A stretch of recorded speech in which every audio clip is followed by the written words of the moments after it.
Hi friends, தாவீது ராஜாவாகிறதுக்கு முன்பாக வனாந்திரங்கள்லாம் சவுலால் விரட்டி துரத்தப்பட்டு வனாந்திரங்களை சுற்றிட்டு இருக்கும்போது அவங்க கூட சில கூட்ட மனிதர்கள் இருந்தாங்க.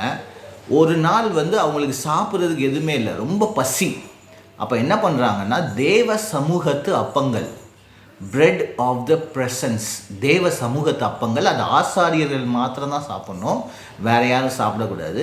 அப்போ தாவீது என்ன பண்ணுறான்னா, அவனோடு இருந்த மனிதர்களும் பசியாக இருந்ததுனால அங்கே போயிட்டு ஆசாரியர் மாத்திரம் சாப்பிட்ற அந்த அப்பங்களை எடுத்து அவனும் சாப்பிட்டு மற்றவர்களுக்கும் சாப்பிட கொடுத்தான்.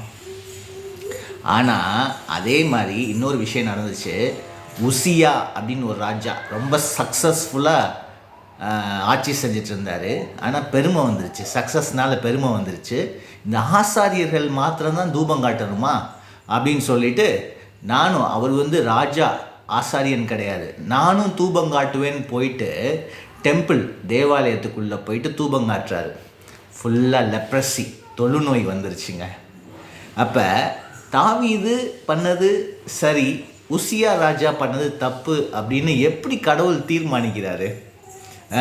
எல்லாம் உள்ளந்தாங்க, மனசு, என்ன நோக்கம், என்ன நினைக்கிறீங்க, என்ன நோக்கம் இருக்குது, what is the motive, hearts attitude, இதெல்லாம் அந்த மோட்டிவ்ஸு ஆட்டிடியூட்ஸ்லாம் ஆண்டவர் பார்க்குறாரு.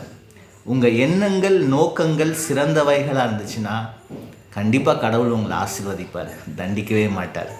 ஆனால் மனுஷரை பார்க்கணுன்னு நினச்சிட்டு பெருமைக்காக பேர் புகழுக்காக நீங்கள் ஏதாவது செஞ்சீங்கன்னா கடவுளுடைய அங்கீகாரம் அதில் இருக்கவே இருக்காது. God bless you. பபாய்.